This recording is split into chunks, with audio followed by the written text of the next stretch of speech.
Hi everybody, I'm going to talk to you and show you how you can create your abstract pumpkin. So abstraction is when you change the art elements of a piece to create a new piece of art. So we will look at the art elements. You guys at home have this as a link. Here at school I have a printed one for you. Also, the Scamper technique will really help us when we're planning out our ideas. So those of you at home should have done the work where you drew the realistic pumpkin as best you could in your sketchbook and uploaded it to Schoology. And then you were going to do the Scamper technique. So this one you may have been a little bit confused about. So if you were a little bit confused about the Scamper technique, basically what you do for this assignment is you look at the elements of art and principles of design, if you have the principles on the back of your handout, otherwise just the elements. And they are line, shape, form, texture, color, space, and value. And then we are going to apply the Scamper technique. So Scamper is just a mnemonic, which stands for SCA, spells the word and just helps us remember all the different terms. So in this instance, a lot of people in the business world will do this to try to come up with new ideas for products. And in the art world, we use this to help us think about creating art in a new way. So when we talk about Scamper, we're talking about what art elements can we change. So instead of having an orange pumpkin, maybe we would substitute the color, which is one of the elements of art, for a purple pumpkin. So for your thumbnails, you were to write on your sketchbook page at least 3 of those Scamper terms and the element you used to change it. So one thing I did for this purple one is I substituted the color. I've magnified and enlarged the stem, so I changed the shape. And I eliminated the form of an oval and turned it into a cube or a square. And then I rearranged the texture, so the texture of the work is now smooth and I have zigzags instead of curved lines.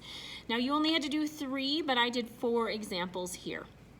The final sketch, you're going to pick one of these 4 and draw a final sketch, and that work you will need to turn into Schoology as well.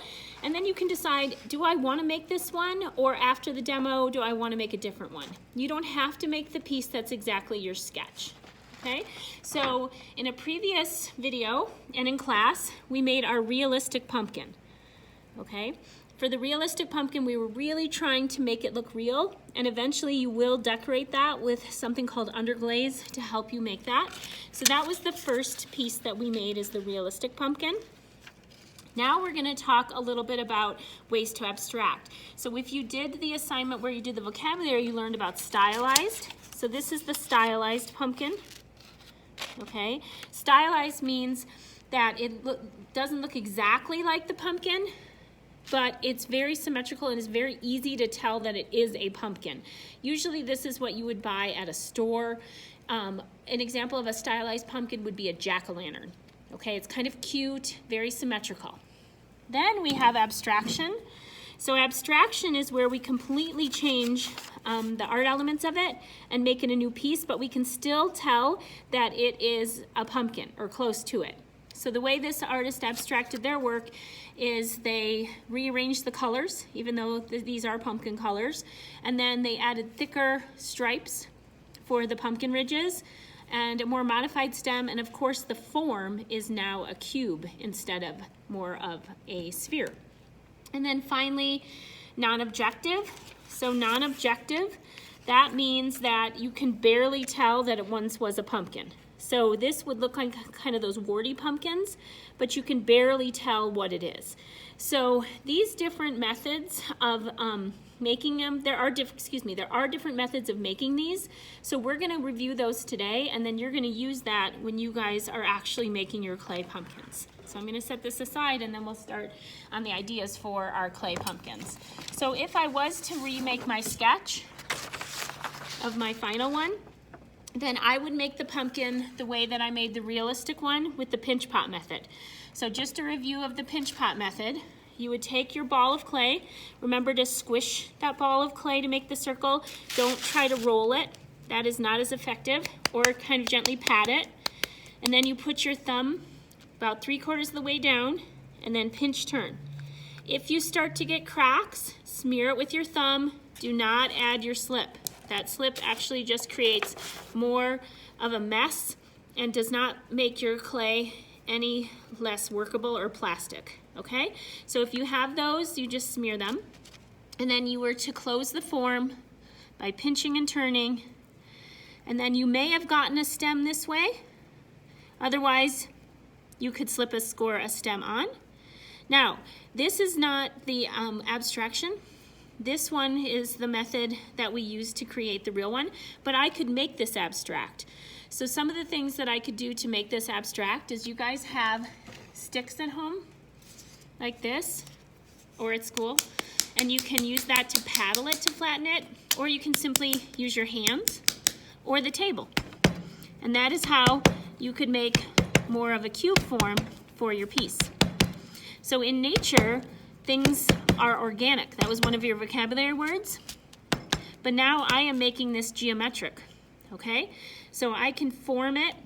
Maybe I would turn this into a flat piece or a zigzag, or I would change this form so that it is not realistic looking. So again, remember that you're gonna look at those art elements and Scamper and think about, okay, so I can change the line of the stem by making it curvy or zigzag. I can change the form, which is the 3D shape of it.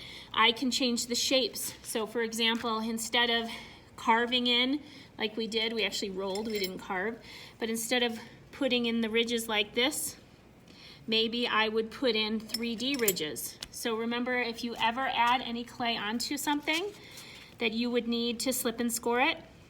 So you would always want to have your slip because it could break off. And anytime you add anything to your piece, you want to score and slip both sides of the work. And then I usually just use my finger to apply the slip. And if I lose some scoring marks, I usually add some more. So I could just make them 3D. I could also create zigzags. And then after you score and slip, you need to stick and smooth. So it's really attached to your piece. Also, you want to work with wet clay on wet clay. So if your piece is starting to get really dry and you try to add wet clay to it, it could crack and fall off because the dried clay has already shrunk. And then I could do that around the piece. Now, if you do this method, remember you created a hollow form, so you would need then to come back in and you would need to put an air hole all the way to the air pocket, wiggle it around, and then make sure that you always put your name and class shape on. Now, another way that we are gonna do this when we learn about decoration in our next unit is with color. So that's another way you could create abstraction. If you want a form that is a little bit different, I'm gonna show you a technique. So you would take your clay and you would cut with your wire about a finger down. So you'd put your wire in. I support the clay by holding it and pull that through. And then on my slab mat, I will put the 2 sticks on the side. Or if you want to start off by just freehand rolling it, that's okay too. But if you have a really thick side and a thin side, it can crack. And then you can roll out your form. So this would be creating the slabs to make the sides of the piece. So now that I have the slab rolled out, I can use the stick as a ruler and I can cut out my shapes for my form. So for soft slab, the best thing to do for this is to find something to form it on. Okay, so if you have your rolling pin, you can use that. By the way, if you don't have a rolling pin at home, you can use a can that you wrap in paper towel. And if you do have a plastic rolling pin at home or a marble one, you would want to wrap that in paper towel. Wood ones are fine. But I could create a shape that I would then put by the fan or let firm up to leather hard before I add different things to that form. You could also press things into this. So you can look at your house, maybe you have some interesting things that would make some really cool texture that you could press into it. For those of my hybrid kids that are in the classroom, I have stamps in the drawers, and I'll talk about that with you. You can use those stamps, but then you could turn it into your form.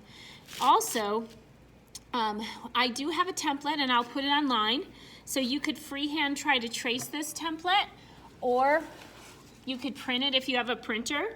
So for this template, It's kind of a simple pumpkin. It's more stylized than abstract. But if you choose to do this method, you would just print out the template and then take a scissors and cut out the template. I'm not going to spend the whole time cutting it out. And then you would trace that on your clay. Now you'd have to roll a big enough piece of clay out so you could do that. So in this one, I pressed texture into it and I cut the template out, and then I would simply fold it and slip and score. Make sure you're slipping and scoring, or this will just fall apart, okay? So always, always, always when you attach stuff to each other, that you are slipping and scoring, or in the kiln it will fall apart. And then stick and smooth. So then I could bring this together, and then I could add some kind of interesting stem, maybe vines, to make that piece too. So that is soft slab. And then finally we have hard slab. So this one was done with hard slab. I showed you this with the kilns. So what you would do is you would cut out your shapes. You can use a cookie cutter if you have one at home, or you can just cut out your pieces. And then if you have a fan, you'd want to put your pieces by the fan until they get leather hard. So leather hard is no longer floppy, but it's firm enough that you can put your nail into it, but it's still soft enough that I can slip and score it. So then you would slip and score all the pieces together. Let me do one. And you can create your form. Now again, you're creating a hollow form. So if you create a hollow form, then you would need to put an air hole in it. So if it doesn't have any place for the air to be released, you would need to put that in your work, okay? Always, always, always slip and score.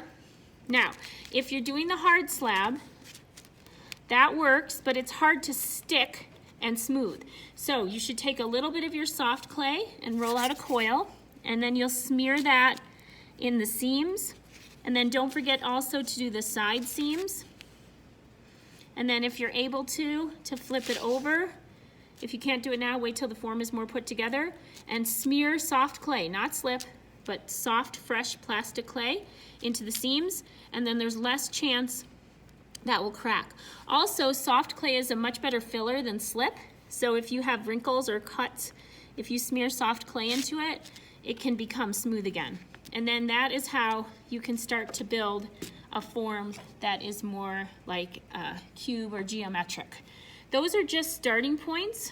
Once you've got your piece made, think about additive and subtractive sculpture. What can you add to your piece? Like this person added dots, balls of clay, or what can you subtract by maybe cutting things out?